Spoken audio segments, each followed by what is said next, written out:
Good morning, everybody. How's everybody doing today? All right, we'll call this March 19th, 2025 meeting of the Pinellas County Tourist Development Council to order. And Trish, would you be so kind to lead us in the pledge? Pledge allegiance to the flag of the United States of America, to the republic for which it stands, one nation, under God, indivisible, with liberty and justice for all. Okay, why don't we go around the room real quick and just do some introductions. And Clyde, why don't you start us off? Clyde Smith, Bilmar Beach Resort, Treasure Island. Good morning. Chuck Prather, The Birchwood, St. Petersburg. Good morning. Doreen Moore, Travel Resort Services, Vacation Rentals. Dave Eggers, a Pinellas County Commissioner.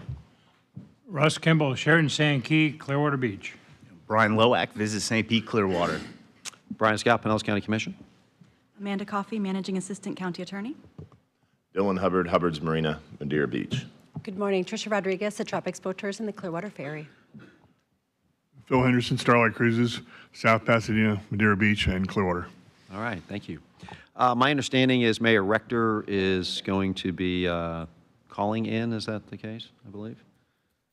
Yes, I'm on now. Yeah. Okay. Oh, hey, morning, Bruce. How you doing? Good. So could I have a motion to allow Mayor Rector to join us virtually? So moved. Second. Okay. All in favor? Aye. Any opposed? Okay. Passed unanimously. Thank you very much. Thank you. Thank you. Glad you could be with us here today, Bruce. All right, a couple of comments before we get into our action items. Been a few events that have occurred since we've met last. We had some elections last week, and Dan Saracti, mayor of Oldsmar, was not successful in his reelection bid. So he was representing the mayor's council. So I have sent a letter to Mayor Welch, who chairs the mayor's council right now, asking for them to select a new member at their next meeting. So we will thank Mr. Saracki for his service at our next meeting. And some of you may have heard a little something about the Rays last week, perhaps.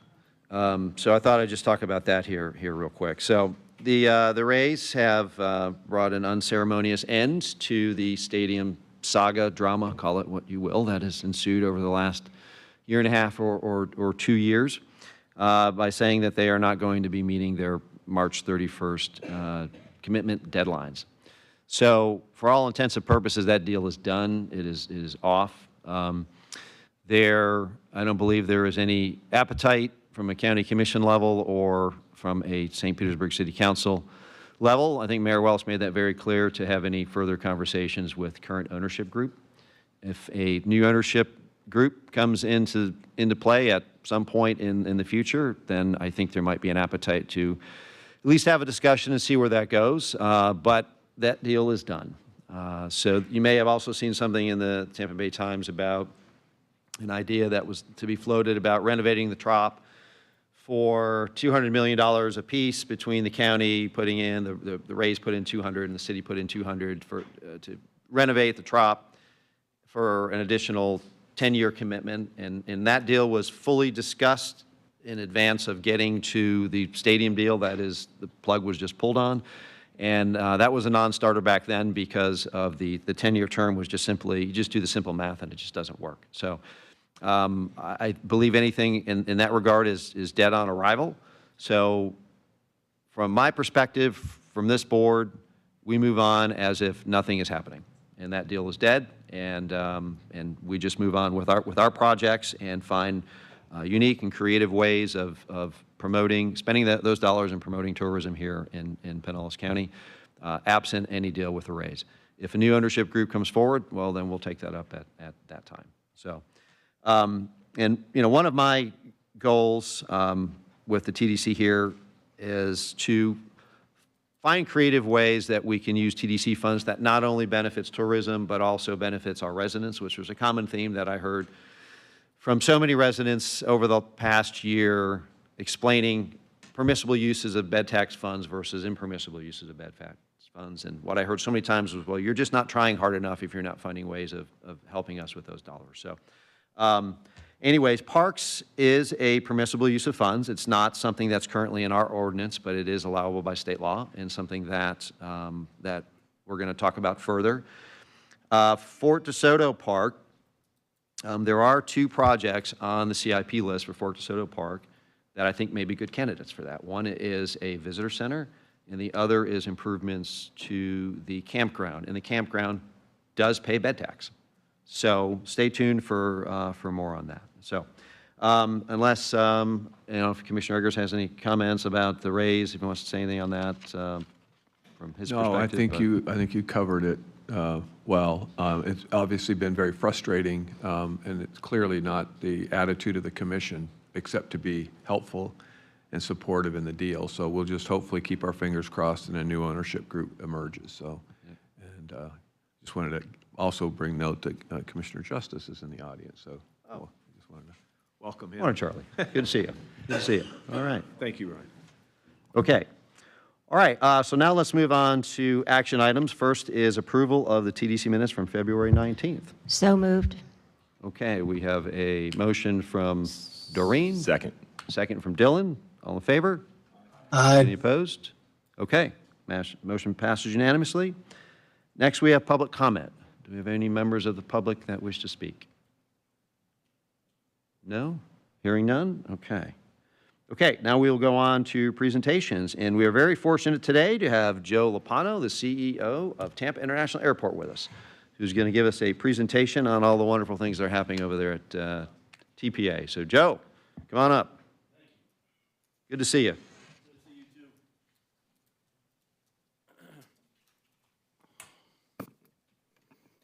Good morning, and it's a pleasure to be here with you on one of the most beautiful mornings I've seen around here. So it's a great day to be in Tampa Bay, that's for sure. And it's an honor to be before my friends. Many of you I've known for quite a while. We've done a lot of things together, including building the route network that we have at TPA. And the teamwork really shows. So thank you for having me here, and I'll do my best to let you know what's going on at TPA. There's the first thing that's happening is I'm going. I think I have about 12 days left, right after the April board. You're not counting. No. After the April board, I'm going to retire, but we have a new CEO, Michael Stevens. He's going to do a great job. He's been with the airport for 9 years. He served as my general counsel, and then he also was in charge of IT and HR. So now he's going to take over the reins in a couple of weeks, and I think that you'll probably invite him out here, and you'll find his viewpoints very refreshing. And thank you for supporting our TPA Ambassador Program. That is, there's 230 active volunteers that participate in the program. And I'd also like to recognize Chris Minner, who's here with me. He actually started that program way back when. And so we have 230 people who come out to the airport and volunteer to direct people to where they want to go, where they have to go, where's the baggage claim, whatever. But they've been educated by folks around this room who've taken the time to take them around to various destinations, teach them about the destinations, and when customers come into the baggage claim and they have questions about this area, these are the people that can direct them and tell them about it. So thank you for your cooperation on that one. According to FDOT, we generate $11 billion each and every year. And that's the beautiful thing about this airport. The airport is it doesn't take tax dollars to operate the airport. The airport operates on user fees and is self-sustained. And in the meantime, it generates $11 billion a year in economic impact. All of us in this room have felt that economic impact. Our top 3 airline market share, Southwest Airlines still number 1 at 25%, Delta picking it up at 17%. Today we'll have 600 flight operations to 107 nonstop destinations, 21 international destinations. I think when I started, the number of international destinations was, 5 or so. The top 10 markets, not a surprise to you all, New York, Chicago, Atlanta, and so on. But we really have increased our presence on the West Coast. I'll show you that in just a moment. And here's a slide that shows our passenger projections. You can see the downturn that took place in 2020 because of COVID, but we rapidly came back, as you guys know, as you all know in this room. And we're now continuing to grow. We expect next year to have 26 million passengers in the airport. Not surprising, 70% of our total traffic comes from Hillsborough and Pinellas.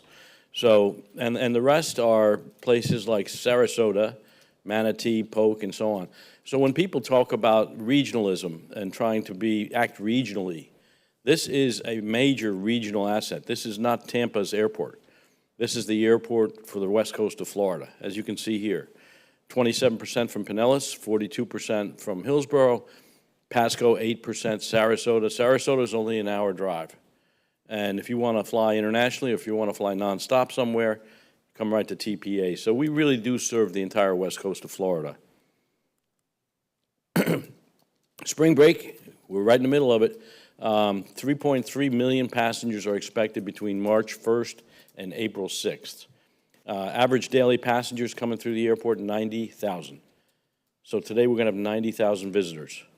90,000 of our best friends are going to go through Tampa Airport. So it's a busy place, but I hope that you'll agree when you go there, even though it may be busy, it's calm. And we're able to handle large crowds in a very calm way. The average TSA pre-check wait time is less than 2 minutes. So we are very, very lucky to have a TSA team and our federal security director who are very, very focused on customer service. And, you know, security shouldn't be scary, and it shouldn't take long as well. So TSA pre-check is 2 minutes, and regular standard wait time is less than 8 minutes. So we're very blessed by having a great team there. And our nonstop destinations, this map has changed dramatically since I started. And it wasn't since I started, because the first thing I did after I started was bring Chris Minner from Dallas. And he is the master salesman. And he has filled out this map. I'll give you credit for all of these new destinations, especially all along the West Coast. We only had service to LA, if you guys remember. And it was only a red eye one time a day. Now we have service to all of these cities on the West Coast. And then the focus was international. When I was hired, they said, can you get international flights? I said, of course we can. We have 3 million people. And they said, no, Tampa doesn't have 3 million people. So you're from Dallas. You don't know that. I said, yeah, but this isn't just Tampa's airport. This is the west coast of Florida's airport. And when you position it that way, you're able to convince people like Edelweiss to fly to Zurich, Switzerland, or to Frankfurt, or to now the newest is Bogota, Colombia, which will start at the end of this month. And that's going to be a great route for us. So we really have focused on it, and I think it pays massive dividends for everyone in this room. So here's a list of our target markets where we wanted to get service. And you can see we got service to San Diego, we got service to London Heathrow, got service already to Bogota, Mexico City, Portland, Amsterdam. We still have Sao Paulo and Lima on our list. So we're going along pretty well, but we're not done yet. So here's a chart that shows us Tampa, Latin America, Caribbean market. So we've gone from 3,452 seats a week to 9,900, call it 10,000 seats a week. So that's a 189% increase. And you can see where we've picked up service to Mexico City, Panama, Avianca to Bogota. A lot of service has been added into the Caribbean and Latin America. These are going to be very good markets for everyone in this room. And Amsterdam, that is a huge win for us because it feeds the KLM hub in Schiphol in Amsterdam. So you can fly from the Middle East, you can fly from India, you can fly from all around Europe with a connection in Schiphol and be in Tampa in no time at all. So the flight schedule is now extended to October 30th, 2025. It's 4 times a week. It's a great connection over Schiphol. So if you haven't tried it, please get on the phone and book. Air Canada and WestJet announced Vancouver nonstops, It's our first ever nonstop to Vancouver. Air Canada begins flights June 4th, 2 times a week. WestJet begins seasonal service on June 14th, Saturdays, and until October 25th. Now, here's where it gets interesting. This is our passenger growth forecast. We have to do a master plan that's required by the FAA every 7 to 10 years. So we just completed our master plan, and this is what it showed us was coming to us, that we would grow nearly to 39 million passengers. And I just showed you a slide that we had 25 million. We're going to go to 39 million by 2042. So you can imagine that that's a fair chunk of growth. It's a compound annual growth rate of about 3.1%. So we've been at this since I got here anyway. We started back in 2013 with a decongestion phase, which was to start to move the rental car center to the south, build an automated people mover to connect it, and then redo the main terminal with new concessions all around. So that's complete. Phase 2 was the enabling phase, and that included building a Sky Center building, curbside and roadway expansion, and our central utility plant. That is complete. And phase 3 is expansion mode. That's underway, commencing, and that includes a new international airside D. I'll show you that in a moment. So we broke ground. This is a shot of the day we broke ground. That was back at the end of last year, and we're ready to go. And you can see this is where it's gonna. This is what it's gonna look like. Airside D. You see the big blue block. Now, just compare that, if you will, to Airside C. Airside C is a fairly large building. If you've been in there, you'll probably agree. Now look at Airside D. It is massive. And it's the first new airside at TPA in nearly 20 years. It's a 2-level airside plus a mezzanine, 2 airline lounges, international passenger arriving processing facility there. So it's 16 gates. Most of them are international capable. So we're going to really increase our ability to let Chris bring us some more international flights and for all you all to enjoy having new visitors from all around the world. This is a picture of what it would look like. This rendering is pretty current, and it's stayed pretty true to this form. It's a 2-level building that'll have security on the lower level, but it won't be in a basement. There'll be windows all around. It's going to be a nice, bright, and welcoming Florida experience. This is what it will look like when you clear through security. When you get inside the building, you can see the high ceilings, lots of daylight, and lots of Florida coming into the building. And by the way, Delta has agreed to be the anchor tenant in this building, and they will be building out a really nice Sky Club lounge. Here's the Estero corridor. So what you do is you come in off the jet bridge. You see those people on the left up above. They have come in off the jet bridge, and they are domestic, so they'll go right into the building and go out and take the train. If you're international, you'll come down to the second level where you see these people with the baggage, and you'll walk to this main Customs and Border Protection area, and it'll all be well lit, bright sunshine coming in. You'll be able to see all the planes, and then you go down and clear customs. So it's a really welcoming experience. If you'd like to learn more, scan this code to learn more about the Airside D project. And other things that we're working on, TSA checkpoint at Airside E, we just opened it. It's really, really nice. It's next time, I mean, Airside E was a challenge all the time.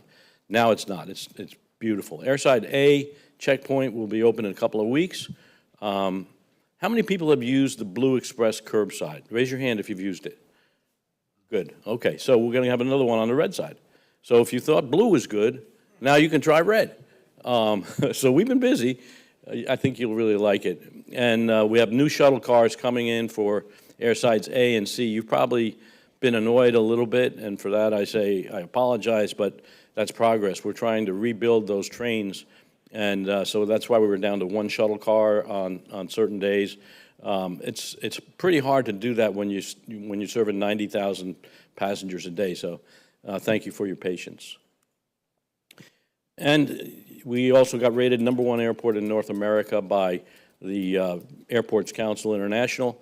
And we're very proud of that. And we continue to be focused on keeping the airport clean and friendly. You'll notice if you see me walking through the terminal, I see a piece of paper on the ground, I pick it up and I go throw it out.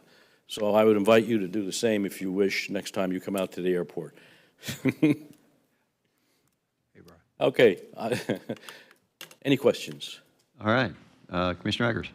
Well, first of all, I just really wanted to say congratulations on the success of the airport over the years, and really thank you for the hard work. And you pointed out, Chris, and I'm sure have so many other employees that have taken this.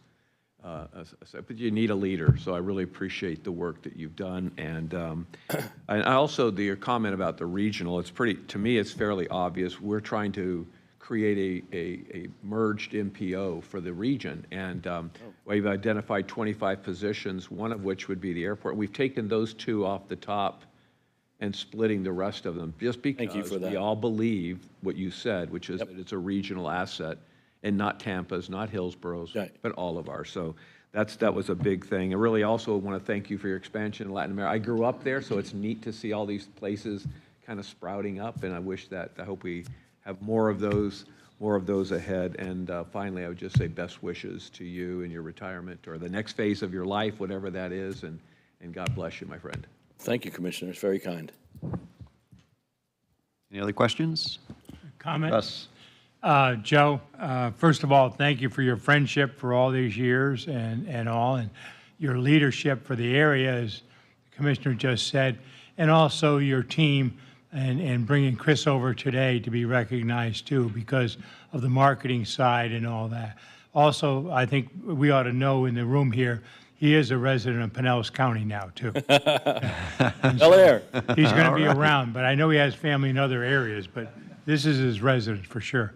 The question I'd like to do is, if you would, you and Chris and Brian, talk a little bit about the co-marketing and some of the flights so that everybody knows what we invest and how you, Pinellas County, how Hillsborough County and the airport work together.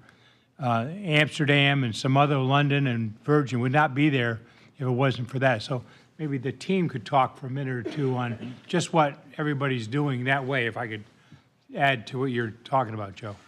Yeah, I'll kick it off, and then I'd love to hear from Brian or Chris. When we first started on this journey, and when I brought Chris over, we did a deep dive analysis of what the market could sustain, and where are the opportunities for everybody here. And we found plenty, but we didn't have a joint marketing effort. We didn't have anybody working together. Everyone was on their own page. And we said, no, and this again goes back to regionalism, right? No, we have to act as a region. We have to act as a team. As a team, we're stronger. And so we reached out to Pinellas Tourism, right away said yes. Hillsborough, we got them on board, and we got others on board, and suddenly we had a fairly large amount of money to invest with the airlines. And we began to we made presentations to the airlines. And it wasn't just the airport going out there in front of British Airways or someone saying that this flight could make sense. It was the tourism guys. It was all the folks, the EDCs, the tourism folks, everyone standing together saying this makes sense. And we, all of us, will support this flight if you put it in. And that's exactly what we've done. And that's the secret sauce that Chris created, but not without the help of guys like Brian. Brian, you have anything you want to add to that? No, I think you summed it up well, Joe, and I will just share with everyone, I think it was day 3 that I was on the job over here, and Chris reached out and we invited me over to the airport, and ever since that day, he's been teaching me about how this happens. And I know we see the flights pop up, and we enjoy those flights. Our residents do, our visitors do, but it doesn't just happen. There's a lot that goes into that, and Joe, Chris, his entire team put a lot of work into making that happen, and they like to refer to it, we all like to refer to it as Team Tampa Bay, and without that teamwork, none of that happens. So thank you to you, your team, Chris, you and your team, and for really leading the region. We talk about this all the time. That is the regional asset that ties us all together, and we couldn't be more proud to be part of Team Tampa Bay with you all. Thank you for that question, Russ. Chuck. Joe, first, I just want to thank you for years of leadership at that airport. You're going to be missed. We all know that. So thank you. You pointed out three things, which I just want to put exclamations on each one. It is an incredibly efficient airport. We can get there, whether it's remote, and jump on that very fast tram into the airport. I think it's almost quicker to do that sometimes than park in long-term or short-term. So it's very efficient. It's beautiful. A prettiest airport. I just don't know of a prettier airport. And to me, owning properties, it is the cleanest airport I've ever been at anywhere in the world. Every single time I go there, it's spotless. Your cleaning crews need to be applauded. And it's not just this year or last year, but for years. It's amazing. So thank you. And that all came from the top. So you have done that. And like I said in the beginning, you will be missed. I do have one question, and if you can't answer it, I get, because certain things aren't ready to be revealed. But as I've gone out to the airport recently, you always see British Airways in that same spot as they do their daily flight. But recently I've seen other airlines in that same gate. Is there interest in other airlines coming? Is that not yet to be announced? But I just keep seeing those planes that are a little bit, I don't recognize them. Yeah. We keep bringing new wide bodies in. They share that gate. It's a wide body gate. So in other words, the ramp is large enough to handle the wide body. We don't have to displace any narrow bodies. Okay. So wide bodies will use that gate. When we build a new Airside D, we're going to have, 7 international wide body gates. So we can handle 7 777s on the ground at the same time. That's not possible at our airport today. So that's coming in 5 years, and hopefully I'll be around. I'll come over and celebrate with you. And but we're in front of that. It's going to happen. We're growing internationally. Thank you very much. Thank you. Any other comments, questions? All right. Yeah, just really not a question, but Joe, thank you for all you've done. I know your team has helped you be successful, but what you just described, the regional cooperation and the regional effort to make this airport successful for all of us, it's been a truly a great example of how our region needs to work together as a region collectively on so many other issues. And you and the airport have been a fantastic example of how we can work together on transportation, on economic development, all kinds of things. But we couldn't be more thankful for your efforts and the airport's growth in Clearwater and throughout the region. But thank you for setting the example of showing us how we can do so much more and be so much stronger individually if we work together as a region, because the airport has truly been a perfect example of that type of success. So thank you. Thank you, Mayor. Couldn't agree with you more, Bruce. Yeah. Any other comments, questions? All right, Joe, don't go anywhere.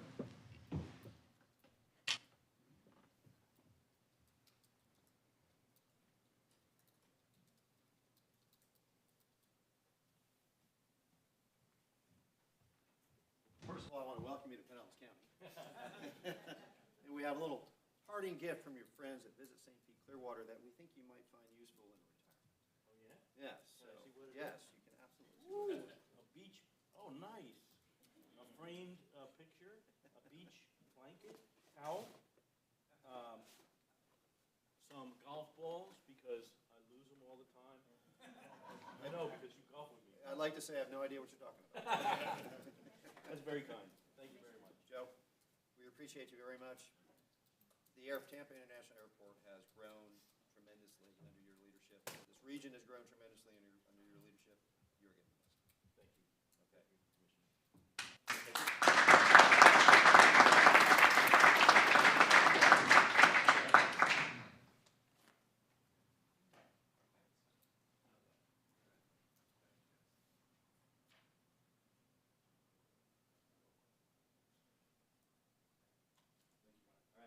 To run into you at Bel Air. Yeah, we will. Okay. Thanks again.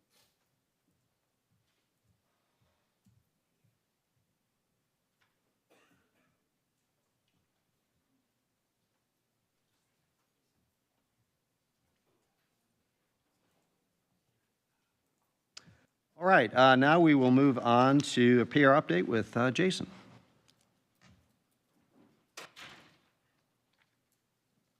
Morning, Jason. Good morning, everybody. Jason Latimer, Director of Public Relations with Visit St. Pete Clearwater. Great to see everybody. It is a beautiful day. Ordered up some perfect weather for spring break for everybody. We've been fairly busy to start the year, so wanted to just provide a little update to everybody on what we've been up to. Oh, there we go. Okay, sorry. We started off with the International Media Marketplace, which takes place in New York City. It's North America's largest media event with travel media. So we met with 37 different journalists and content creators over one day, which is a lot. It's kind of like speed dating. You get about 15 minutes to give your elevator speech and hear from them what they're looking to accomplish and see who matches up. So very productive. You see a few of the publications we were able to meet with. Also wanted to include this picture just so you can kind of see the breadth of our competition. This is domestic and Canada only. There's a hallway to the left of that area that is all the international destinations. So everybody gets a little table, but you can kind of see we are not alone, obviously, in trying to get visitors to our destination. Followed that up with going to London, similar event. This was 35 meetings over a day and a half. This is myself and Pete Gregory from our Rooster office who joined me at this event. They didn't give out an award for best table, but I heard we won. This is another opportunity to meet with journalists over in UK based. You see a couple of the other titles. We also were able to arrange a special meeting invite only afterwards, which I know you haven't taken part in this, but after you have 35 meetings in 2 days, nobody really wants to talk more. But we were able to convince some journalists to come out and meet with us more for one-on-one time, which was great that we weren't able to meet with at the event. From some bigger publications that we are very much looking forward to welcoming at the end of next month to work on some food-focused content to share about the Michelin Guide Destination Partnership. So very targeted in that approach with that group. While I was overseas, certainly didn't want to miss an opportunity to capture another market, so jetted over to Zurich for a couple days. Worked with our agency Kaus in Central Europe to meet with several other media members, lunches, dinners.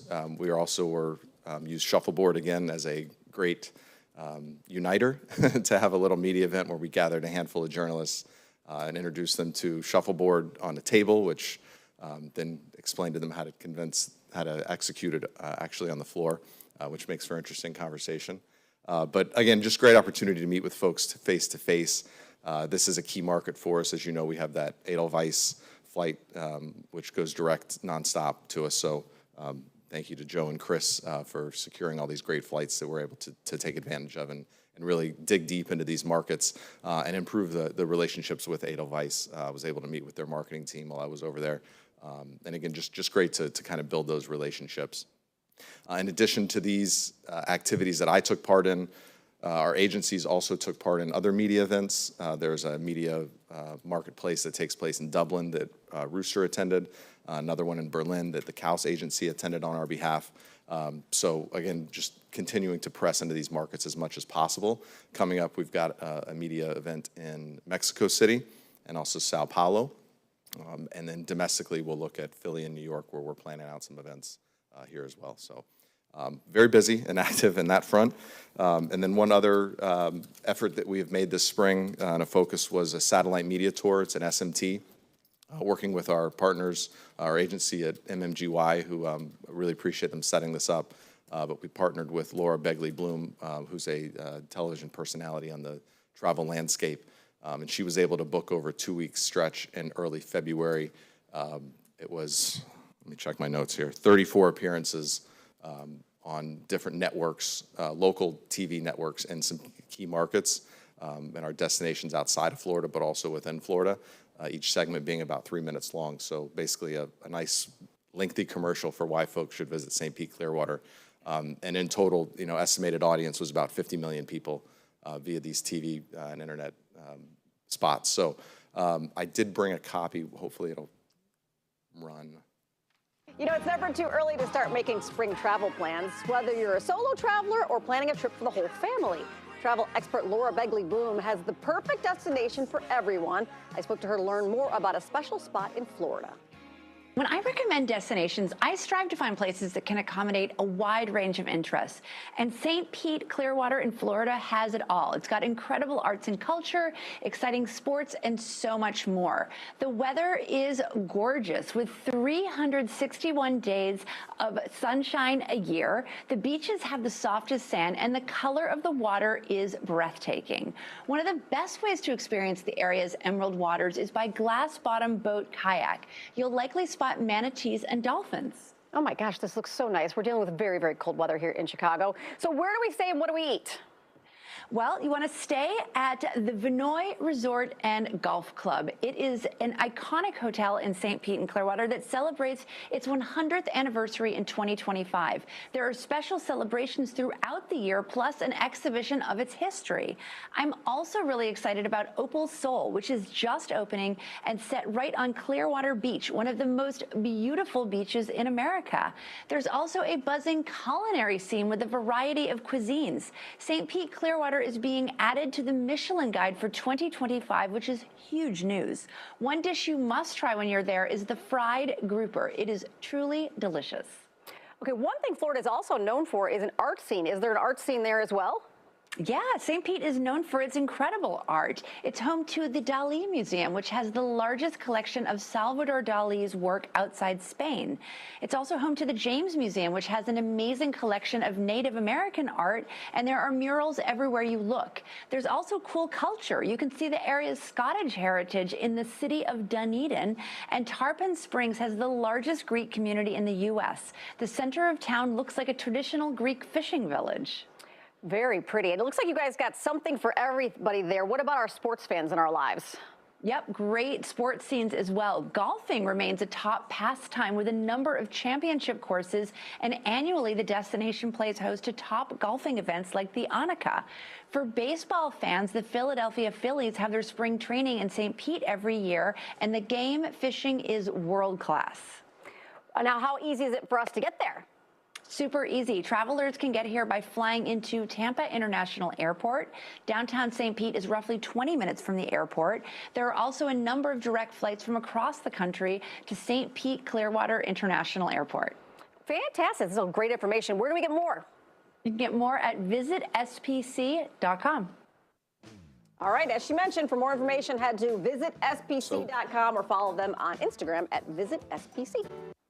I think my favorite part of that is the fact that it's 16 degrees in Chicago and that's airing the entire time. So that's just a clip. Just wanted you to kind of see that was a similar theme. Then that interview gets replicated over and over again with the various news stations that she's going on. So it appears much more natural. And then in addition to external, we also want to look internal on inviting journalists here to the destination to experience it. So we have more than 40 journalists that are scheduled to visit us between February and May coming up, exploring the entire destination from the southern tip all the way up to the northern tip, from a variety of countries, as you can see, just outside of the U.S. as well. And we can actually add France to that. Visit Florida is now expanding into France a little bit, and they're hosting a journalist for the first time coming up next month and have asked us to be a part of that. So we'll also welcome a French journalist here to explore Florida beyond just Miami and Orlando. And then finally, just a couple photos. This is some of the activities that we do with the journalists when they're here. So you can see we get very interactive as much as possible. And we certainly appreciate all of our partners and the entire tourism and hospitality industry for participating with us and welcoming all these journalists to help us out and tell the story. That's the end. I don't have an end slide, but all set. That commercial's great. Yeah, I love it. That's just spot on, really. And that fried grouper is just making me hungry. So yeah. Any comments, questions, Phil? I think I know the answer to this, but did that bit in Chicago cost us anything? The Chicago, yes, there's a cost that comes with that. Okay. I don't have it off the top of my head, but yes, but it's way less than buying ad time in all of those markets. I can tell you that. Yeah. That's great. Thanks. Thank you. Thank you, Chairman. Great job. So busy. Happy for you. So when you're meeting with the journalists, especially up in New York, the domestic, what I'm getting right now is some guests are cheering us on, recover, come back from hurricanes. Others are saying, what the heck's going on here? We had no idea. What's the feel of the journalist, of their impression or perspective of where we're at down here? It is mixed, and I think that's our job for the most part, is to show them that. Again, it's really great when you can go and kind of turn your phone on and show the image of Clearwater Beach that we have on our live cam on our website and say, here's a beautiful beach waiting for you. The conversation turns very quickly with that. So, I think that a lot of folks are primed and ready. I would say it's on the smaller side of the folks that are confused or maybe not sure that everything is back. Dylan? Yeah, very impressive, and I really enjoy your emails that you send out every now and again with the updates. It's always very interesting to stay tuned, try to keep up with what you're up to. Yeah, thank you. Mayor Rector, just checking in with you. Any questions? We'll assume no. You left. Oh, okay, got it. All right. All right. Anything else for Jason? All right. Thanks. Appreciate it. Thank you, guys. All right. Next, we've got the 727 Society introduction.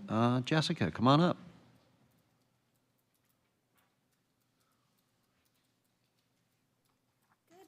Good morning. How are you? It's my first time up here, so just, give me a little grace as we're running through this. But excited to be here with everyone this morning. My name is Jessica Morrow. I'm the Marketing Project Manager at Visit St. Pete Clearwater. I'm happy to introduce our newly launched local influencer program affectionately called, I would say, by our team, the 727 Society. So I'll kind of go into what that program is, how it came to be, and some successes we've seen so far. A little bit of background, obviously Jason touched on, Visit St. Pete Clearwater has brought in a ton of influencers internationally, across the country, and in the state of Florida, specifically in our target market, so we can have social media content creators that have large followings in those markets in our destination, showcasing it to inspire travel. Another way that we have worked with influencers is we've had a handful that live here in Pinellas County work on strategic campaigns with us, but something we kind of wanted to work on as a marketing team was really tapping into the larger influencer and content creator community that we have in our own backyard. So that is how we got to 727 Society. The goal of this program really is to highlight local voices within the community. So we want the folks that live here, that are creating content here, to be our advocates, to talk about the things that we have going on in our communities, and really be champions of the destination. So a little bit of background on how this program came to be. Last year, we really were working on the framework of how we would execute as a team. And in December, we kind of solidified that framework of how this program would run. During that time, I reached out to a handful of local content creators in the St. Pete Clearwater area to see if they'd be interested in working with us. We had a group that I'll introduce shortly agree to be kind of our guinea pigs for this program. And from there, in the beginning of this year, we did an onboarding session with those folks just to educate them on the flow of this program, let them know how they can refer to our partnership and what to expect as we're bringing them into these events. So how that program works is we have this new kind of network of local creators within Pinellas County that we can work with. Really the goal there is to invite them to opportunities with our partners. So grand openings for events, special like holiday. We sent them to the holiday bars to highlight a few of our partners that were doing exciting things. But specifically, a lot of these influencers have been at the elite event. So I don't know if anyone was at Grand Prix, but you might have bumped into a few of them there. They will also be at Valspar this weekend. You might see them at Hare in the park next week. So we're getting them out and about in the community to really showcase the destination. The main goal of this program really, again, is for them to tell the story of the destination as well. So we are not asking them to capture a ton of content and hand it back to us. We really want these stories spread to their audiences that they organically have. So a little bit more on how this program works. We really wanted it to be a mutually beneficial relationship between Visit St. Pete Clearwater and these influencers. So obviously, as the organization, we wanted it to meet our goals, the biggest goal being creating this network. So we really wanted to have this network of creators, influencers in the community that we can tap to attend some of these events, but also look for other opportunities, larger paid campaigns that might fit. We have a lot of family creators that have been working with us, so if we have niche campaigns, we can integrate those folks into strategic campaigns in the future. But we wanted this network for our goals, number one. This also really helps our social media team. We have a ton of things going on in the community. We cannot have Bailey and Jimmy, who do a phenomenal job everywhere all at once. So these creators get to go experience things like the events I mentioned earlier, create content, and then we can share that on our social channels as well. It also diversifies the type of content that we're sharing. We get to see different storylines and different ways to represent our community as well. On the influencer side, we wanted to make sure that anything that they're doing with us is a win for them as well. So monthly, I'll send out a communication of upcoming events that they can sign up for, and they can select the ones that work for their schedule, that they're passionate about, so they're making content that makes the most sense for their channels as well. We also have baseline deliverables for each event, so we don't want them having to hand over a ton of assets to us. It's really, when they sign up for an event with us, they know what they're posting. It's the same thing every time, and we can have a baseline for them to expect, and they can actually enjoy the events. I think a lot of feedback I've gotten from creators is they're out getting content, and they don't even get to take a breath and enjoy the event they're at. So with this program, we're really allowing them to experience the destination and tell those stories with their audiences. So that's really a lot of the benefits that we're looking to grow and improve on for Visit St. Pete Clearwater and the influencers themselves. This is a little bit of content that we've had so far, so I don't have sound on that video because it would just be talking over me, but I'll let it play in the background. This is kind of the variety of creators that we do have. Right now in the program and the initial outreach, we have 15 creators that are working with us and receive those monthly communications to sign up for events. About 10 of those are extremely active. So we launched this program, soft launched this program in December, and have had opportunities from December until now. And we have 10 influencers that have signed up for more than 2 events. So really excited that they're ready to get out in the community. And then with that, 9 of those events have been elite events that we've had so far since December. 5 of those opportunities have been partner grand opening, soft opening, Sparrow at the Moxie being one of those examples. And 2 of those have been sponsored events that we have had opportunity to partake in. So 16 total events since December we've gotten these folks to. And thank you to Callie Murphy and the BVK team for getting me these stats last minute. I really appreciate it. But exciting successes so far, and I'm excited to announce since December, 89 posts have been created on behalf from this program, reaching about 181,000 people, with 12,000 combined engagements from that content, with an estimated 199,000 earned media value. So very exciting so far. I can't wait to see what happens in the future with this program. We really were looking to expand the creators that we work with and get them into more unique experiences as those come up. So really a great opportunity for us to tap into our community, extend Visit St. Pete Clearwater's story, and yeah, I can't wait to see where this goes in the future. Just a note on that before I wrap is, if you are interested in being an influencer for the communities out there, there is a rolling sign-up form that you can. We are always accepting folks, so we did that initial round of outreach, but we really are interested in seeing who else is interested in working with us. So we'll have that website open. We are really looking for individuals that have influence within the community on social channels and an engaged audience to create content around the destination. So that is all I have, and I'm happy to answer any questions you guys may have. Questions, comments? Dylan. All right, Dylan and then Chuck. So this is an awesome idea, but really, really cool when I saw it, and excited to see where it goes. One question I did have is, as a extremely amateur influencer attempt, Saw your form come. I did apply to go through the process. I was interested to see the process. I did wonder. I noticed through the application, it's very narrowly focused on a couple platforms, and I assume that's by design. Why leave off Facebook? You know, that form, so the influencer form that is on here that you filled out is our generic intake form. And then that section that says, are you interested in the local program? I think we could always add Facebook. That's not a thing. Not that I care. I was simply wondering why. Yeah, I don't know if I know for sure, but I know like Instagram specifically is our larger platform. Yeah. And yeah, we can always add, it's probably a good call to add Facebook on that form. Gotcha. The other thing was, again, I think this is a great idea, and I think building the network is so valuable for all the reasons you listed.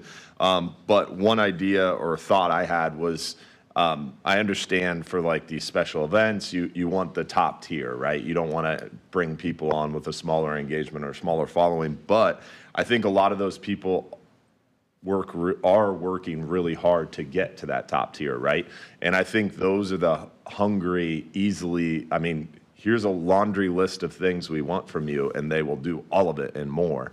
So I was thinking about it, and my approach and what I've done as a business owner engaging with influencers is almost like a tiered approach. It's like a top tier influencer comes and approaches us, then you have to kind of roll out the red carpet and give them whatever they want to get a little bit. Where these lower level, like lower hanging fruit, it's easier to get a lot more from them, and they're much more willing. So like some sort of tiered approach would be interesting.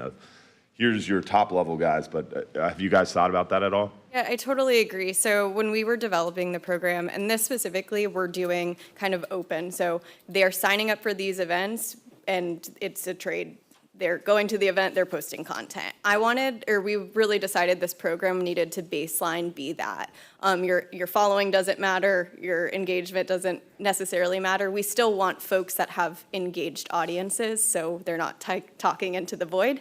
But it's a level playing field when you enter this. And then I think really what can happen as we experiment with the growth of this program is more paid partnerships, larger scale partnerships, and then we can have those opportunities come one-off versus trying to develop like a tiered system in this program. So there is more opportunity, because I agree, I think there's a lot. No, that's an awesome approach to simplify things, so I like that. I overcomplicate things. The other thing that I thought about is business partnerships. So once you have this program, I realize it's early, but once this is getting legs and getting growth, opportunities for area businesses to engage with your list would be huge. I know as a business owner who uses influencers a lot, being able to reach out to an already curated list would be like gold. And I think that would benefit the area as well. And then as a part of that, educating businesses on using influencers. So many businesses are primed for it and just totally miss the boat and don't know how to. So I think building some sort of educational component of this in the future would be a really good idea for the area as well. Yeah, that's a great point. Thank you. Chuck, did you have something? Then we'll go to Phil. Thank you, Chair. I am a big fan of earned media. And we have done, or you guys at Visit St. Pete Clear have done a great job, so thank you, of earned media with FAM tours and all the things we previously talked about. Now with this new arm or this new focus with influencers, I can only applaud you. So we're at just shy of 199,000 in earned media just in your department. Do you have a goal of where you want to go with that earned media, or is just the sky's the limit. We can. No, honestly, I wasn't sure what to expect with these numbers to start. We really didn't know, like, we could send the opportunities out to the influencers, but we didn't know what that return was going to be. And we're still learning what they're interested in, what events they do want to attend, and all of that earned media value is dependent upon that, because if they're not signing up for the opportunities that we're putting out, then there is no return, right? I think as we move the program along, we can use this as a metric to gauge. And this metric, I actually forgot to mention, is from a program called Clear that BBK helps us put these influencers in. So we do have some measurement of success, right? So I would feel a little hesitant to set some of those goals now, but I do think as we progress throughout this year and we can review like how this is performing and where those goals would be. Thank you. Great job. Thank you. As someone who's digitally challenged, the younger generation in my organization, which are a couple of my kids, have taken us on actually just recently, the last couple of weeks, and it really it was huge how we hired a couple of them or partnered with a couple of them, and the following really ramped up really quick. But as said, I'm challenged. I'm old now. And what Mr. Hubbard said about Facebook, remember where our target audience is, and it's up there where the Facebook people are now. It's not the cool young kids that had Facebook a long time ago. So I would reinforce that and say you need to be on both. Yeah, totally. I think we definitely should make sure that form has the Facebook box to check. And even when I was going through some of these initial statistics, we don't tell our influencers which platforms to only post on. So it is primarily Instagram because some of those deliverables are stories which go away and they're more engaged on that platform, but some of them have also posted on Facebook. So I do see some cross promotion there. We're not making it happen on that platform, but we could recommend if you have a Facebook, please also post this on that platform. So I don't do a whole lot. I have a Facebook account, which I stalk on. I don't do any posts at all. Yeah. I don't have an Instagram account yet. My wife does. So, but, like I said, the older generation probably uses Facebook more. I don't know. Sure. Well, I do. Instagram's coming on for everybody, I guess. Totally. Well, you never know. They're really mixed together, and it is audience-based. But I will say one of the influencers that we are working with, her name is Kathy, and her handle is Confidence and Adventure, and she's a 50-plus content creator. So that is the person I think that was cross-promoting on Facebook. So we can also engage different creators for different reasons, too. So that's one of my favorite parts of this program is we have a diverse group of creators. It's not just, my age on TikTok. So it's cool to see the breadth of the folks that we have in the program. It seems to me to be very inexpensive compared to other channels. Yes. You could spread a whole lot. Yes. Yeah. I don't have to do any of that, luckily, so that's kind of over my head as well. All right, Trish, did you have any comment? I thought your mic was on earlier, but. Yeah, I was going to say, we have a ton of unique small businesses, small attractions here. How do they get engaged with these influencers? We're still really building out what that looks like. So I've really been leaning on the PR team to field those business opportunities as they come in. I would say the more unique, the more likely that they are to be excited and engaged. But I'm also happy to field any of those questions and see if we can make something work as well. That part, it feels a little bit less turnkey than the lead events, which are just rolling and we know we can engage right away, right? But yeah, I'm excited to see where we can take it, and I agree. I think so many businesses can benefit from this local audience, and we've already, thanks again, Jason, connected some folks that are in the program to businesses in the community as well for their own partnerships. Great, thank you. Do you want to say something? Come on up. A good question, and I think just to follow up on what Dylan said with the businesses, ultimately that's a goal, right? That's an upper level goal. I think we had to kind of get on the ground and see if we could get it going the way, Jess is doing a great job of managing it and getting it going. But then to be able to offer it to the businesses and say, hey, we've got this cadre of individuals that are interested in being engaged. Please let us know what you have going on. And we've had a couple one-off conversations with folks, and we pay a lot of attention to what is being released or what's being shared. So again, I think it's incumbent upon a relationship between all of us and the businesses in the area so that we can all be successful with this. Great. Yeah, one idea I had while we were just talking is perhaps maybe another extension of the /influencers, or maybe at the same thing is you get there and it's a landing page. Are you an influencer? Or are you a business interested in influencers? And you could build that network of local small businesses who would be interested. And that way, when an influencer does reach out, you cut the middleman out, if you will, and prevent less work for your team. And that way, the influencers can reach directly out to those business owners, and they get the right contact information. Makes the process a lot simpler for everybody. Yeah, I think that's great. Great idea. Good point. Any other questions, comments? Just a comment. Thanks for a great lesson this morning. Keep teaching us is what we'd like. Try my best. Thank you. Great job, Jessica. Thank you. All right, thanks a I lot. survived. Yay. Thank you, guys. All right, now we are moving on to destination metrics. Eddie, come on up.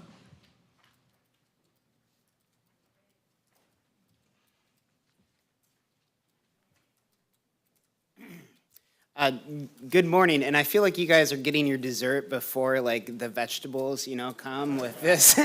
So thank you, Jessica, and thank you, Jason, for great presentations. And now I have to make my information look interesting. So before I get started, though, I do want to just give a shout out to, I dragged Dee Dee to this meeting. Dee Dee is our market intelligence specialist. In addition to having great data that we want to work with, we also want to be very responsive with the data that we have. We try to, any data inquiry, respond within the day to that inquiry. Anytime you guys bring up a point that you'd like to see in the presentation, Dee Dee is really the one that makes all that happen. Anytime that Steve or Brian have a question about anything, usually my first instinct is to go to Dee Dee, and she gets that data. So thank you, Dee Dee, for really helping me make myself look better than I would without you. So getting started, just our January snapshot. For the third year in a row, we had TDT collections over 8 million in January. So the demand really has held strong since the storm incidents this past fall.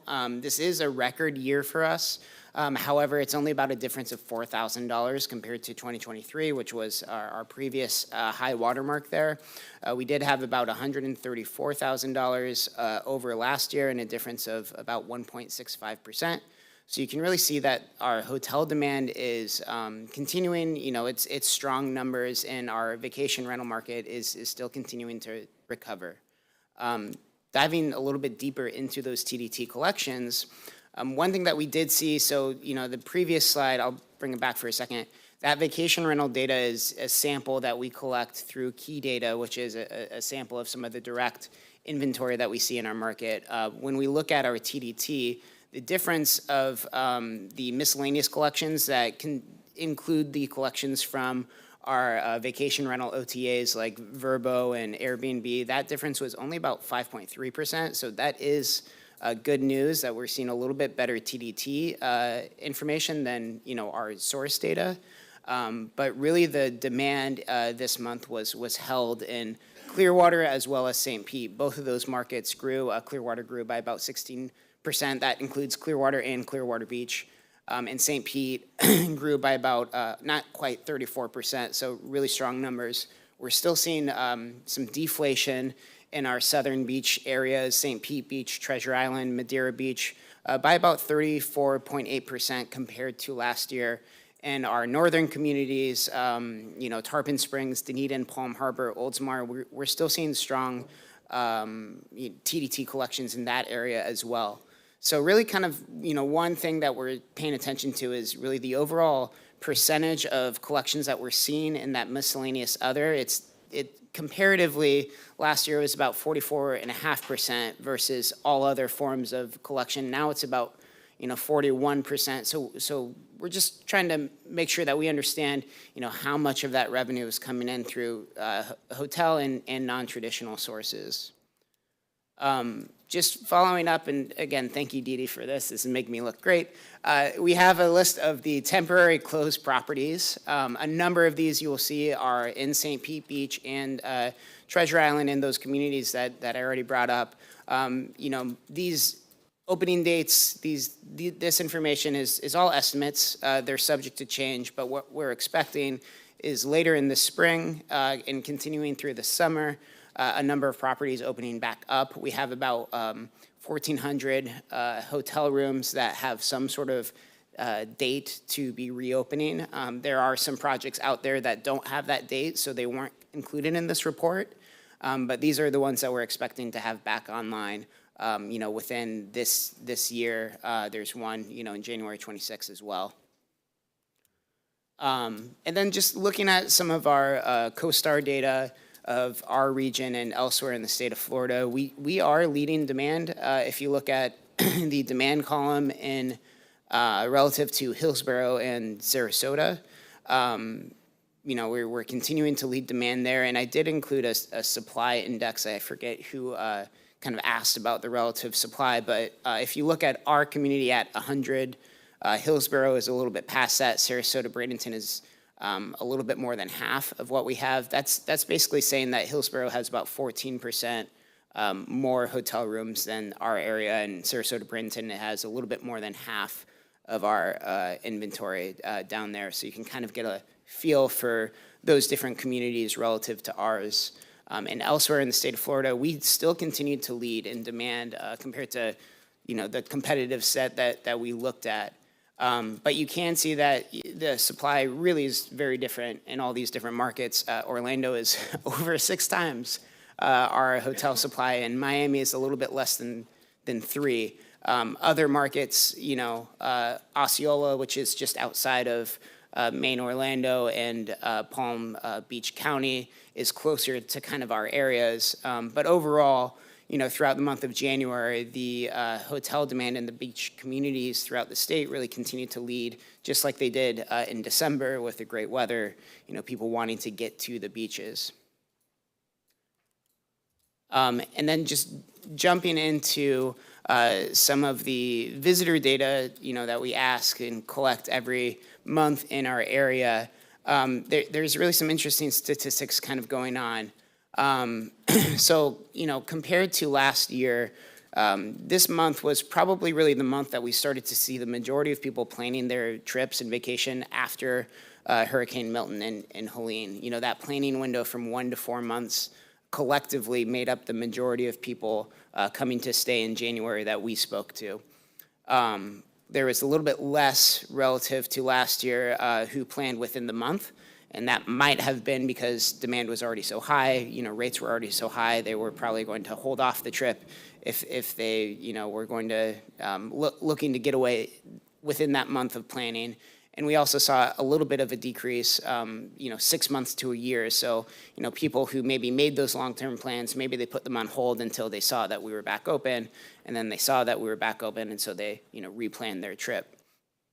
Another thing that we're really starting to see and is some changes in our travel composition. And this was spoken about last month as well, but what we're really starting to see is a decrease in people coming as just couples and more people coming as groups of friends, extended family, even groups of couples. For the most part, I didn't include on this slide because it's pretty steady that immediate family travelers make up about 20%. That kind of fluctuated in the past 4 years from 17 to 21%, but it is, another big category for us. But, these ones really kind of showcase what's changing in terms of our travel party composition into the destination. And I just wanted to look at some data too, compared to some of these averages that we've collected in our survey since 2018. There were a few noticeable differences in the month of January this year. So we saw more people arriving by personal vehicle than necessarily coming in through an airline in the month of January. And that sort of correlates to this higher percentage of people on a day trip. So we probably saw more regional travel in January than we have typically seen. And, you know, just to slightly speculate, that probably makes a lot of sense as a destination comes back open. You see your immediate, you know, people from the region kind of coming in and staying at our hotels and enjoying our beaches and places like that. So, you know, I don't think that this is an ongoing trend. I think that, you know, this could be something reflective of the moment that we're in. Some other visitor data survey information, and this is a lot, so I'll go a little bit slower in talking through this. On the top graph, these are all areas that were listed as important factors in someone's decision to visit. And the orange bar represents this 2025. The blue bar, again, represents an average of our data since 2018. And we really see shopping, ambience, atmosphere, attractions. You know, this is all in alignment with our Ampersand campaign, which is great news, but a variety of things to do and a variety of, you know, reasons why people are enthusiastic about visiting our destination. This was kind of reflective. So a lot of these were like the second highest. The highest year that we saw for a lot of these statistics was in 2022. You know, right when kind of our area was really back open following COVID. So, you know, there's this enthusiasm surge that we're starting to see after any time where travel is kind of temporarily prohibited from visiting our destination. So the one thing that was by far a record was the outdoor recreation. So, you know, great weather in January. People want to be out there. They want to be on Dylan's boat. They want to be elsewhere, you know, enjoying our area. And some other differences that, you know, we're definitely paying attention to from the marketing side is we've seen this huge surge of advertising recall in our area. And, you know, this is maybe credit due to the Still Shining campaign, which again was more of that regional campaign. But, you know, to see 87% of people that we spoke to recall some form of promotional advertising about the destination prior to their visit, that's by far a record. Usually that statistic is closer to, you know, the 40% range. And also our pre-arrival resources, this is certainly a trend that we're seeing as well. Social media, you know, credit to our 727 Society and all the things that we're doing there. But, you know, I think people are just generally using social media as a planning tool more often. Myself included, I'm, you know, planning a summer trip and with a group of friends, there you go. And, you know, what we're doing is looking at social media, you know, visuals and saving those things and sharing them collectively. What we're seeing less of as a result of that is some of the review sites like Yelp and TripAdvisor, as well as online travel agencies like Expedia and Travelocity. We're seeing less utilization of those as a travel planning resource. That may be something that is kind of correlating and one is offsetting the other. So, you know, something that we're paying attention as well as, you know, opinions of friends and family, that continues to be strong. I think it will always be strong. People rely on people that they know to plan their trip. And then my last slide that I had here was not the temporary projects that are in the pipeline, but the projects that are either in some form of planning that's new rooms. So these hotels are either in final planning stages, proposed, or currently under construction. And we have about 27 projects currently in about 32, just over 3,200 rooms.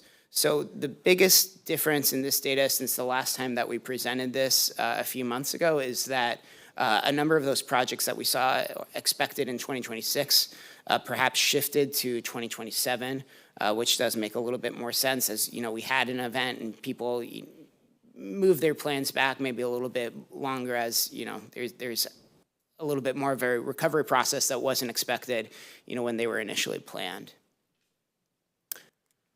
That's all I got. I rushed through that, but, you know, I'm happy to answer any questions you guys might have. Okay, thanks, Eddie. Phil. When you're comparing to 2018 and beyond, was that the entire year or just January, every January? Every January. So that was just the January data for those months. Makes more sense. Thanks. Yep. Any other questions? I have one, Eddie. Well, a comment and a question. It's amazing to me that our January collections in 25 were better than after 2 hurricanes not that long ago. That is amazing to me. Great news. How do you think we're trending for the fiscal year? Because I know we did have a dip, so how was it looking? Yeah, so February continued to look strong for us. We continued to see from STR data, really year-over-year demand pacing above the last year. We have been paying close attention to what's happening in March. I think the expectation for us was last year we had, a huge record year for March, so it would be hard to match that coming in. But we had hopes and expectations for a better April than we had the previous year. With a later Easter, I think that there's a longer spring travel period that hopefully we'll be able to take advantage of. And then, we're paying close attention to the hotels and the projects that are reopening to make sure that, as those start to reopen, we're focused on driving demand, and getting those back open. So I don't really have expectations kind of beyond the next, few months. It's a little too difficult to tell. But I think that we're hopeful that we will still have a pretty good year.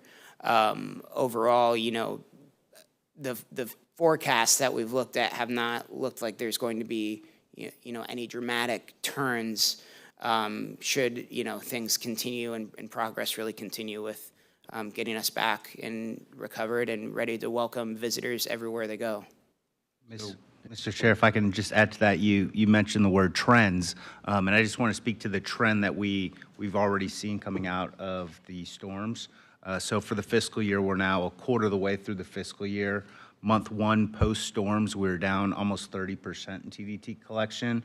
Month 2, we were flat, essentially. Month 3, we were up 8%. Now month 4, we're up again. So when we speak to trends post-storms, things are trending in the right direction. Appreciate that, Brian. Dave and then Russ. Oh, I'm sorry. Go ahead, Dave. Just on that question, do we have a sense of the percentage of rooms that are being occupied by residents post-storm? Just a sense of that?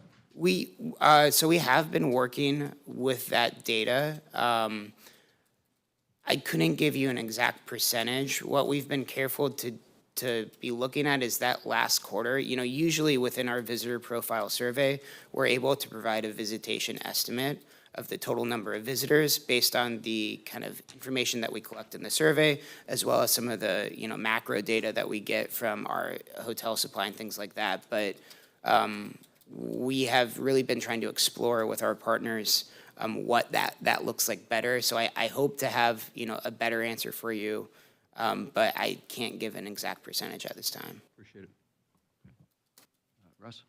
I'll give you a little update for being in the hotelier side of it. This is Clearwater Beaches. For the hotel business, for occupancy, I would say what these are showing us is that January and February were very strong months. They were, for us, they were very much group months. We had great groups back to back, and day in, day out that they checked in, checked out, we hit. And all. That also influences revenue because of the group business spends more money on food and beverage for events and stuff like that. So the larger hotels that are in this business have done very well, and I think that's part of what's showing that the demand's there for group. And that's not true all over. I was talking to somebody from Smith Travel, and group is just barely moving up a little bit. But I think our type of groups, the SMERFs, the associations, the continuous educations, the smaller companies, the regional companies that are headquartered here, those are all the ones right now that are coming back and their attendance is up. So some of this is group. As far as FEMA, this is just my knowledge from our hotel, and I think we're one of the last of the few that are in there. I think it's March 23rd is the last of the 2-week cycles. I haven't heard anything beyond that. It's just about over. There's only a few rooms out there that are being authorized on it even. So it's got down to almost nothing. But for these months, it was still a good number. It was last minute to fill in whatever you had. And I think that's where we benefited the bigger hotels benefited that did take it. There's only a couple of us that did. But I think that displaced the other business for some of the leisure that was coming in. I think also, when you look at Clearwater Beach, you can see where it is. St. Pete Beach and down through that area is still got to get their permits and everything going and all. But St. Pete itself is a big increase too. So I think that's where it is for us. But the hotel is taking good on group. And I think we need to probably start looking at surveying how we read more on groups, how they influence some of these numbers. Another piece that's missing, especially when you see the changing of the visitors. Right. Okay, how is that? What about groups? Groups still bring families. And so when they're surveyed, they're here because of the group meeting, but they got their family here this week too. Right. So that's just a comment from the hotel side. Great. Thanks, Russ. Bill? Our bit of a spike in our trend after the hurricanes, as you said, for FEMA, people displaced out of their homes and so forth, and that's going to be going away soon. But the other thing that's helped the hotels out quite a bit, I think, is the vacation rentals. There's a lot of those that have closed down and aren't available, so the hotels are more available than them. So that has something to do with the hotels, I would think. And just a side note, you see the increases in something like Palm Beach County. My college roommate was in town last week, and he mentioned that he also serves on a TDC board down there. But they have something called the Trump effect, where they've got an uptick in occupancy, and that's due to all this media that's in town because President Trump's coming and going all the time. So there's always different influences you look at, but I thought that was interesting. All right, thanks, Phil. Any other questions, comments? Clyde? Excuse me, one opportunity might be to contact CLC Lodging, that's who handles the FEMA. They may have the statistics for our county that could shed light on what that did in January. I know for me it was 100% of my occupancy in January, so it made a big impact. Yeah, that would be okay. Dee Dee's writing it down, so. Yeah. And Clyde, I can answer that. As of last week, there are 1,000 rooms that are being occupied through the TSA program.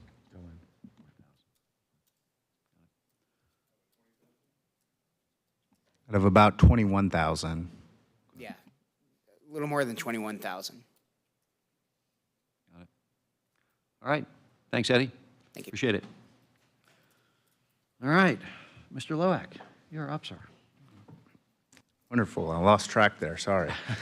So there's so much going on in the destination right now. As I said, if it's springtime in St. Pete Clearwater, that means it's sports time in St. Pete Clearwater. So in addition to the great events that are going on currently this week, upcoming, two of the events that we recently had, I wanted to touch on. We got some of the data back, some of the numbers. St. Pete Grand Prix, I know many of you were out there. They recently announced they were up to 1.4 million viewers, and that is the highest viewership for an IndyCar race, not called the Indy 500, since 2011. So it was huge, and I contribute that to this year they moved over, and that was actually on Fox. So the Super Bowl was also on Fox. They got some great pre-race coverage, advertising during the Super Bowl. Steve actually shared, he was able to get a still shot of the Visit St. Pete Clearwater sign during a Super Bowl commercial for the pre-race hype. So we were excited to see that viewership go up. Also, the Clearwater Invitational, that viewership was announced. That was up 97%. So we're getting eyeballs on the destination, and we're proud of that.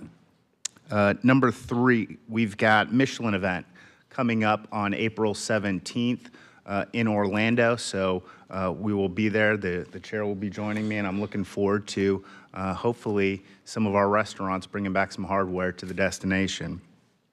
Also, speaking of hardware, the long-anticipated premier event of the year is coming back. The Besties returns to St. Petersburg at the Floridian Social May 8th, and voting is now open on visitspc.com/bestof. You can go on there and vote for your favorites, the Besties, through March 23rd. There are over 30 categories, over 300 nominees. And even if you don't see yourself on there as a nominee, guess what? We've got you covered. You can write yourself in, encourage your friends, your visitors to write you in as well. And look forward to seeing everyone out there on May 8th at the Besties. And last but certainly not least, I want to congratulate and recognize Hortensia Simmons, who was recently named Rising Star by Smart Meetings. So I would say hopefully she's watching right now, but I know she's not. She's out there drumming up business. So congratulations to Hortensia. That's all I have, Mr. Chair. All right. Thank you, Brian. All right. Do we have any discussion points, comments from board members? Phil? Last month, we had the capital projects, and I think the BCC is about to look at that and approve or not. I have to apologize because I didn't do as much homework as I should have before the meeting.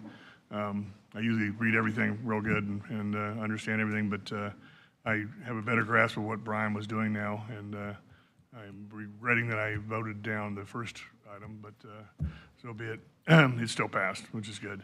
But looking forward, Brian and I did have some discussions about this one-on-one, and he suggested this, and I think it's probably a good idea. When you're trying to do this at one time every 2 years and compare this $3 million project to this $15 million project, they're very different in their scope and what they're trying to achieve and what their metrics might be.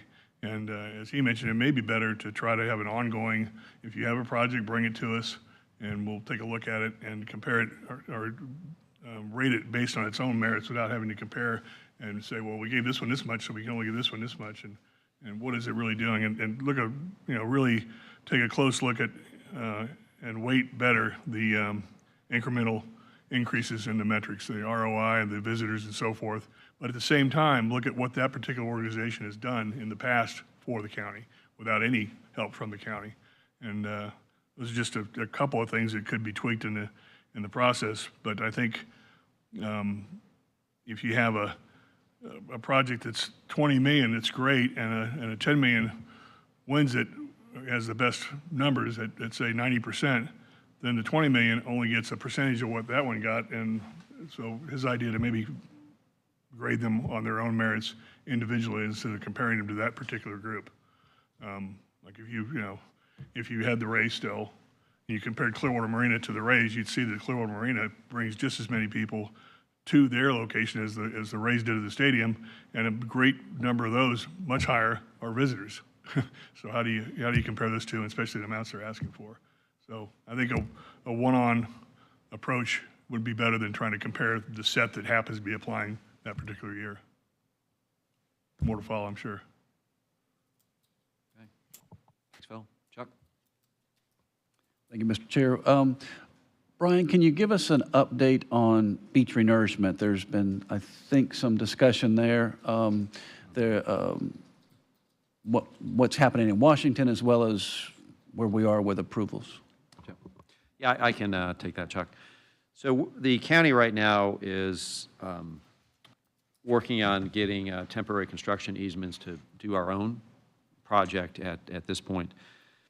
And that's going pretty well. I think there are still a few holdouts, I think at this point maybe for legal reasons rather than, and I had a conversation with a property owner yesterday who's in a lawsuit and can't provide a construction easement at this point. But from a Army Corps of Engineers standpoint, I want to say about 2 weeks ago, Commissioner Peters, Commissioner Scher, Barry Burton, and Kelly Levy were in Washington, D.C., for the National Association of Counties meeting.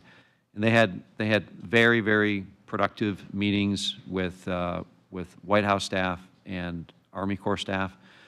And it was interesting is that one of the issues brought up right now is that Army Corps is sort of leaderless right now, so they don't really know which way is up. But the White House was very interested and intent on finding a solution for this. So I remain confident that one will be found, and I think in the not too distant future, because they're paying attention to us like the previous administration just did not.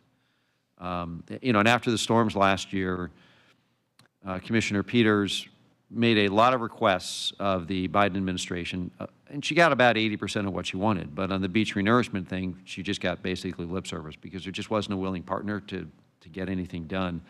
And then after the election, they just quit returning her phone calls. So, so there's definitely a renewed energy around that. I remain confident that we're going to get a solution soon.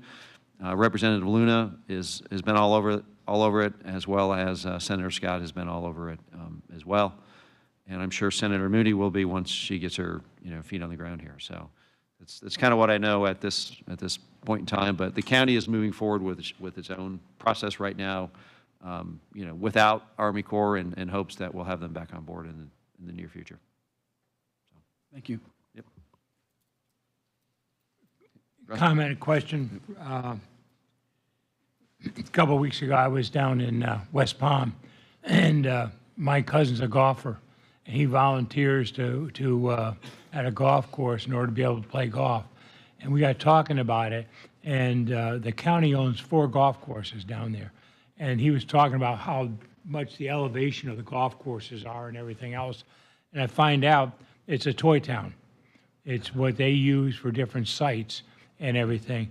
And so my question is, where are we with Toy Town? Where are we, as you have your #1 goal is to look at new projects and new ways to invest into tourism and all, what can we ask to get studies so that we know what's in the county that we could possibly be using facilities, land, or whatever for, and develop that and invest in it as part of our recommendations for the next few years? Yeah. As far as Toy Town is concerned, I think there's an RFP out now, isn't there, for development of that? Yeah, so we do have we went out in December to RFP for the Toy Town site specifically for a youth sports tournament facility. We know that there's a strong demand for that here in Pinellas County, in the Bay Area, in the Southeast United States. And we did receive some state funding a few years ago for that pre-site work. So we went out to bid in December. That closed in February, and we're currently reviewing that, and more to come on that project. How do we get other inventory items going in that direction, or can we start maybe getting it into, I like the idea, Fort DeSoto is #1, and sure needs to be. But we got other great places and parks, but we also got other things that we could be looking at with that. Maybe there's a way you can do a little bit of staff think tanking and saying, how do we start RFPing those into that for future investments? I think it would be interesting to kind of do that, is just have a brainstorming session about potential opportunities and projects. Just throw them up on a whiteboard and bring them back to this group for discussion, and see what the possibilities are. Because I think we just need to plan at this point for a future without funding a stadium, and let's have that plan ready. Let's have that plan ready to go and start being creative about how we do that. So I don't know if that's something we do here, or if that's something that staff wants to do and bring back some thoughts to us on that. It's just an item I think ought to go on the list. Right. And the county also can tell what that list is that they already have, and cities have, that we don't know about necessarily. Right. Well, Brian, why don't you and I have some discussion on that, and we can bring that back to the board next month? Thank you. Okay. All right. Sounds good. All right. Any other questions, comments, thoughts? Just from the northern part of our county. The northern tier? Obviously, the Valspar tournament this weekend. And I was there last week destroying a course. I think they've had time to get it fixed up. I don't know. I've seen you play. It was pretty bad. But the roughs were, like they were getting them ready. Like, not for me, but for the pros. And it was horrible. But it was just really coming along. The buzz was crazy up there. You were in the rough, Dave? Oh, just a little bit from time to time. The fairways look so small, narrow, but it was still fun. But the activities are just off the chart, so I know it's going to be a great weekend. And I'll be there. I'll be there this weekend. So yeah, it'll be good. Looking forward to that a lot. That's always such a great event.